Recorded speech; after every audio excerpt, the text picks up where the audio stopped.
Yesterday, I played you this video of a, let's just say, seemingly a British young man, where he was shocked at the idea of people forming queues to get inside the train. Have a look. Why do they have lines? Why are they in lines? You can literally skip the line and get the train. What the hell? Problem solved. They're all in the line. You can literally just go straight to the door, bro. What the hell? Why are you all in lines? Look at them. You just go in the train. I don't even want to go in the train. Oh, this life is corrupted. Everyone's in a circus. Look, they're all in the line, one by one, waiting to get on the train. Life is a simulation. It's simulation. People forming lines. People are disciplined, and he thinks that those people who are disciplined, it's as though they are in a circus. He can't wrap his head around it. So I tweeted this, and it went viral. As you can see, 1.1 million views in less than 24 hours. And I don't know if I can read my caption, what I actually said. Maybe you can read it. I actually take a lot more liberty on Twitter because, you know, I don't have to worry about account suspension. There's a bit more free speech on Twitter than there is on YouTube. So I don't know. This tweet went viral. It did really good. I'll show you what other people are saying. This person says that the worst thing is he thinks they are stupid when it's him who is monumentally stupid. That's true. Queuing is the ultimate physical expression of social contract and fairness. It's a system heavily dependent on mutual respect. This cretin doesn't get it. Is it them again? Yep, it's always them.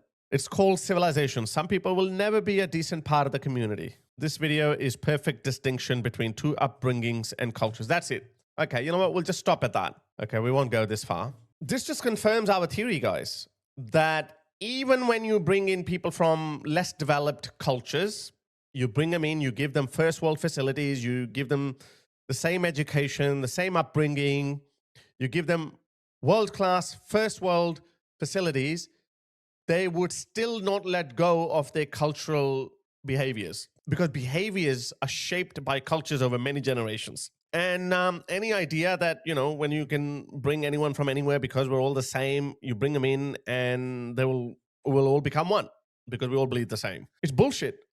The whole idea of multiculturalism was predicated on this idea that people can come from anywhere and give them the same upbringing and we'll be the same.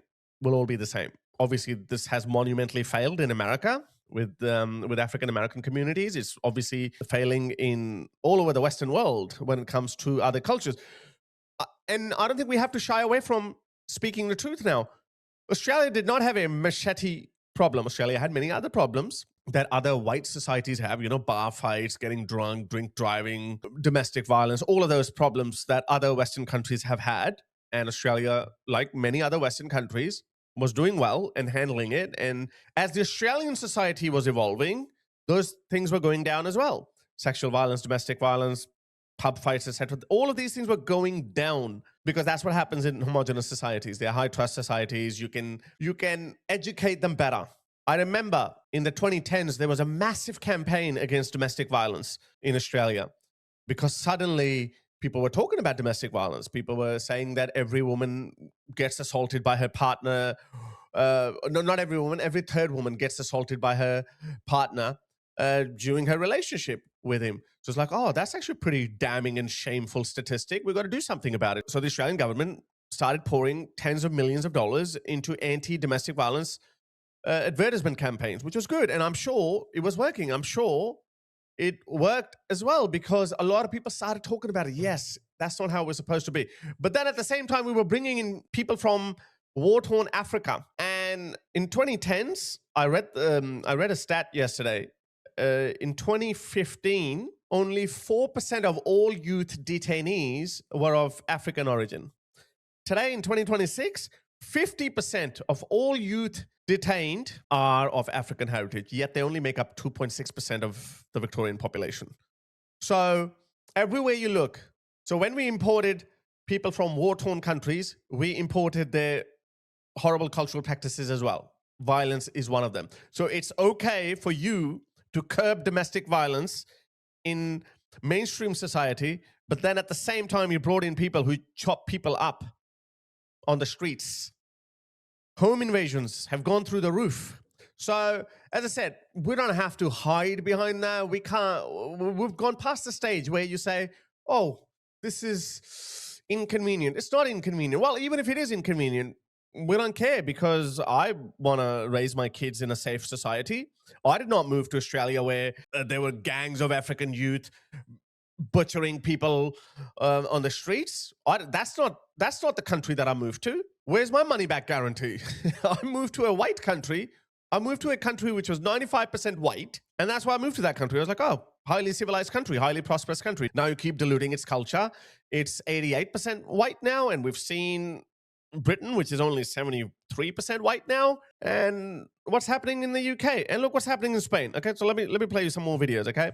I have to keep doing this to you, even though it might sound repetitive. Look at this. This is Spain. Spain, the country where Pedro Sanchez, another dirty communist, legalized 500,000 illegal migrants from sub-Saharan Africa or North Africa or the Middle East. And another 1.2 million, by the way, have applied for permanent residency in Spain, on top of 500,000 people. Look at this. Look what they have imported, guys. I wouldn't be able to play you the whole video, but you know, you'll get the message. Look at this.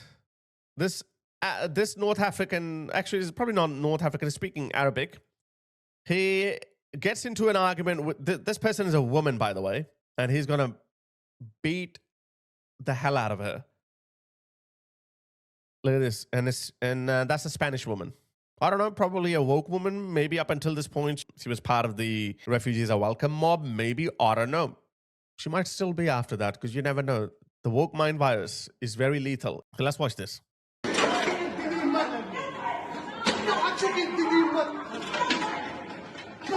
All these other fine fellow Middle Eastern Muslim men, they're like, oh yeah, that's okay. Nobody's stopping her. Nobody's stopping him. Boom. Anyway, then he gives her left and right, and she's knocked out.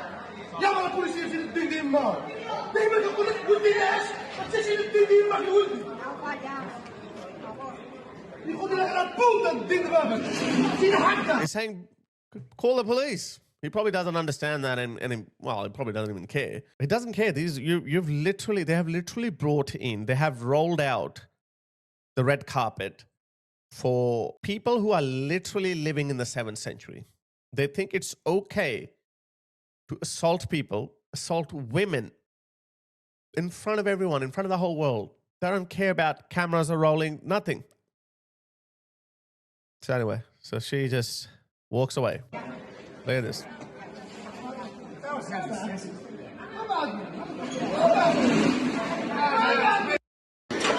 A woman just walks away. I don't know. Look, I don't know. Look at this. This is Italy. Cultures don't mix, guys. Third world cultures don't mix. This looks like it's from Bangladesh, but it's actually not. They are just, all of these Muslims are from Bangladesh, and they're just fighting with each other. It looks like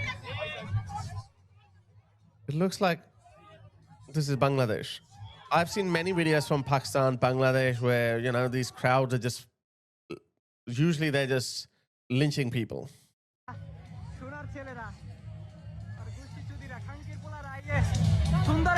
Look at this. Imagine you wake up.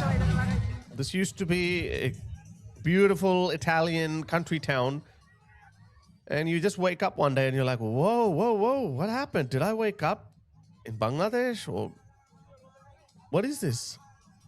Look at that. Even if there was no mob fighting with each other, even then, this is just horrible. Absolutely disgusting. That's what they've done. Have a look. This is what they're doing. An 8th Afghan invader has just been charged with gang rapes of children in Norwich. Bilal Shinwari had appeared in Norwich. Tommy's saying he's an 8th Afghan invader who's been charged. I don't know. I can't even keep track of this, honestly. I can't keep track of this, so I'm pretty sure you can't keep track of this either. It's become such a common occurrence that even the lefty woke lunatics have stopped responding to this, because they occasionally find a case of a white pedophile, and then there's, hey, how come you're not talking about this? How come you guys are not talking about this? So you're like, well, okay, yeah, we just retweeted about this white guy too.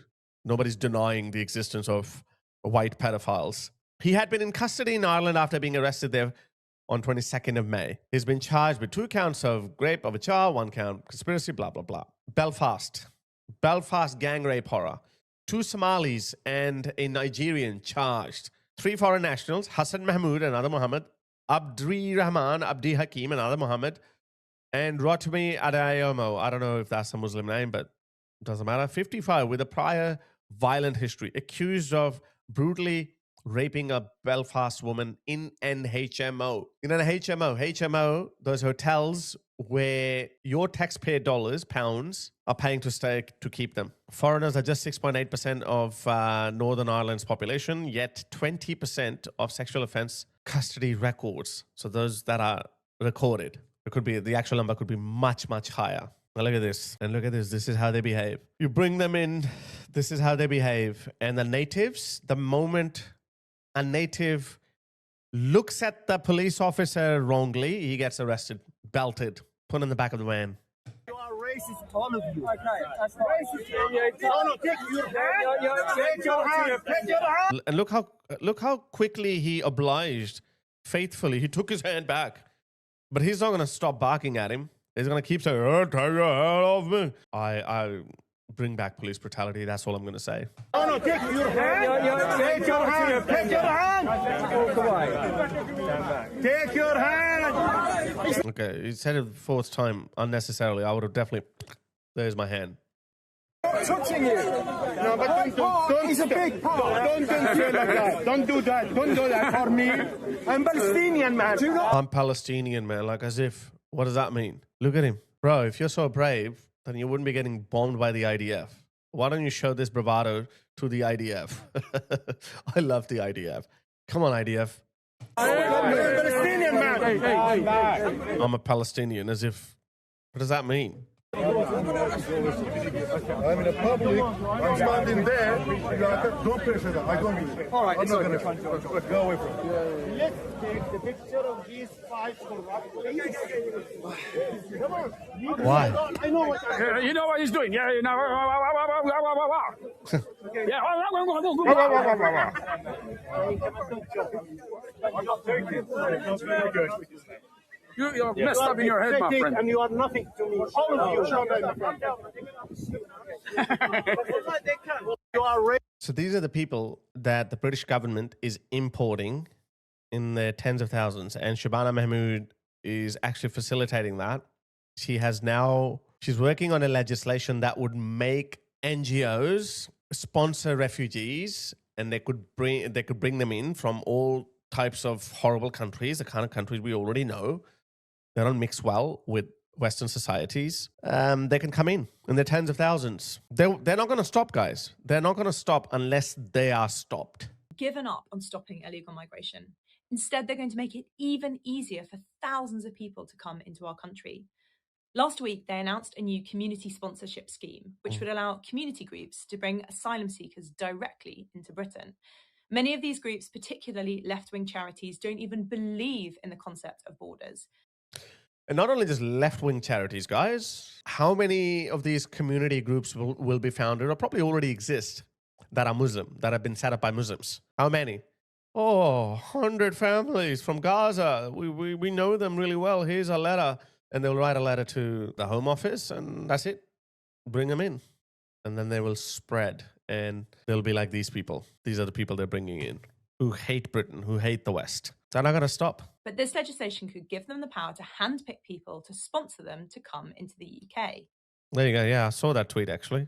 Good on this woman, Katie, for making a video on that to explain us. Our new community sponsorship scheme will allow approved groups to choose the refugees they sponsor. All of those, I wonder how many of those approved groups are founded and run by Muslims. There'll be hundreds, thousands. Oh, it's not funny. Okay.